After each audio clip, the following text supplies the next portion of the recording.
Good morning, everyone. As Mike said, working with a couple communities that don't always talk with one another: environment, natural resources, climate change, and development, foreign and security policy. And in many ways, this panel has been set up to bring some of these different worlds together.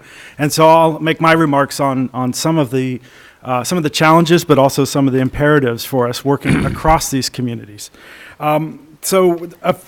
A required first step to do this, we have found from having 16 years of meetings on these topics at the Wilson Center, is that we all must really kind of check our stereotypes of the other communities at the door. And so what that means is when I'm talking about environment and natural resources, I don't want you to have the image of the young idealistic kid wrapping his arms around a redwood or trying to do so, right? We're not talking about hugging trees and hugging pandas.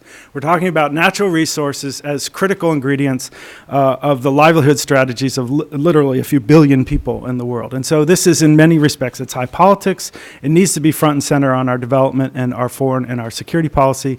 And it's the need for us to work across these communities, these portfolios, these congressional committees, that these issues really challenge us to do. And so a few words about kind of why I see that as being important, a few examples of how we're doing it. It's not something that we should give up on just because there are a lot of institutional barriers to doing it. To tackle these problems, these connections between, say, natural resources, development, and security, it really does require that we have an integrated approach to our analysis, an integrated approach to our responses. So, for example, to look at climate change, which has been part of a discussion here, the typical image is a developed country mega conference at the UN focusing on a climate change or a cap and trade discussion here. And I would suggest we need a much more diversified view of these issues and really bring that kind of 30,000-foot climate discussion down to what does it mean, what are the expected impacts we want to see in food and water in the Sahel and places that are critically important to us from a development or a security perspective, in South Asia, places that for a lot of other reasons we care about, and that these issues, as they play out in the more kind of on the ground, so to speak, in natural resources and they connect to livelihoods, are issues that we have to deal with. So in that sense, on climate change, a more diversified view would be one that we spend more time trying to understand adaptation. How are we going to deal with the expected impacts of these problems?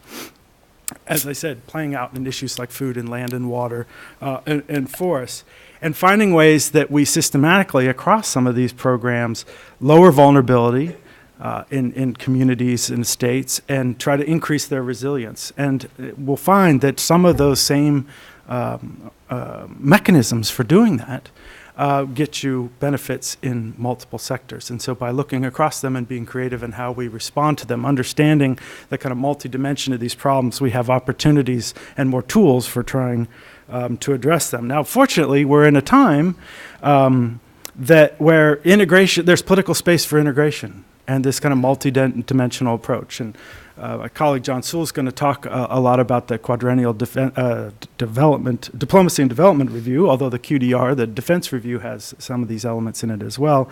But with that and the Presidential Policy Directive on Global Development, we have explicitly a recognition that these things are connected and that development is appropriate in these security contexts.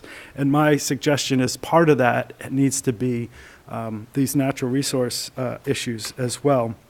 So finding ways that we work better across these stovepipes and bureaucracies is easy to say, but I want to give you a couple small examples of how we shouldn't just, if you spend enough time in DC, you know that it's difficult to do this stuff and work across bureaucracies and rice bowls and earmarks. But nevertheless, I think the issues dictate that we do. So if we start with the analysis, so how do we find ways to do that?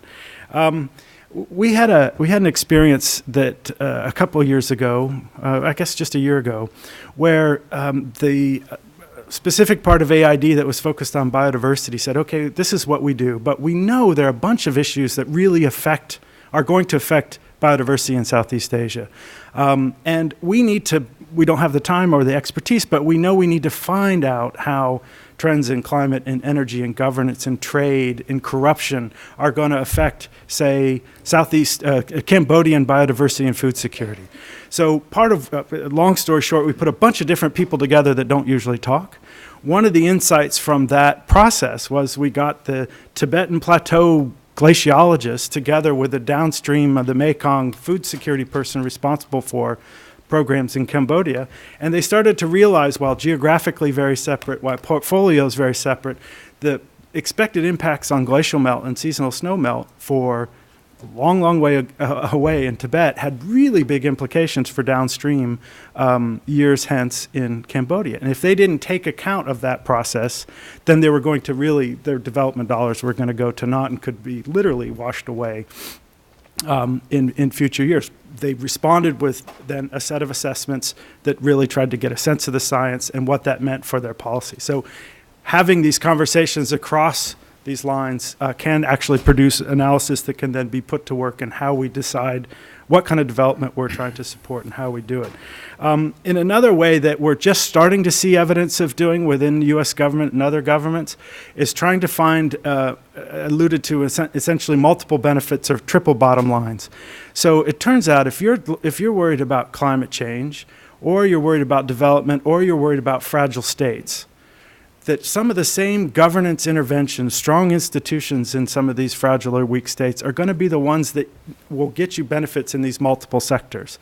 And unless we're having the peace-building folks, the development folks, and the natural resource management folks that are connected to then yet really another community altogether, the climate people, together trying to capture that and bring those different views to our designing assistance policy in all those areas which we're doing at AID and the State Department, different parts of the government, then we're not capturing some of the benefits, and in some ways may even save some money in doing it by building some core institutions that are common to, again, places that we care about, whether it's the Horn of Africa and the Sahel, whether it's South Asia, places that for a lot of kind of geopolitical perspective is very important to us.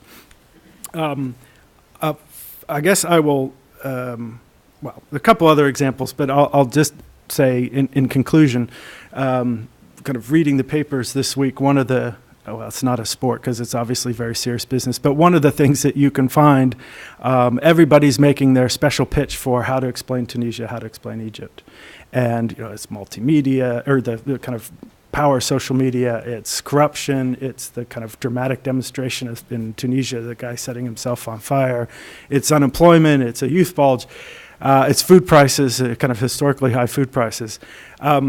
Just like we should be suspicious of anyone trying to give us a single causal explanation, these things are all at work. And they obviously are, they're approximate causes and they're underlying causes. My point today is that it behooves us to have this multidimensional understanding of the problems so that we can design our interventions to try to address the multiple underlying connected sets of issues where natural resources are really front and center as part of that discussion, not something that is kind of a luxury that we worry about when we get rich and democratic and peaceful. So thank you very much.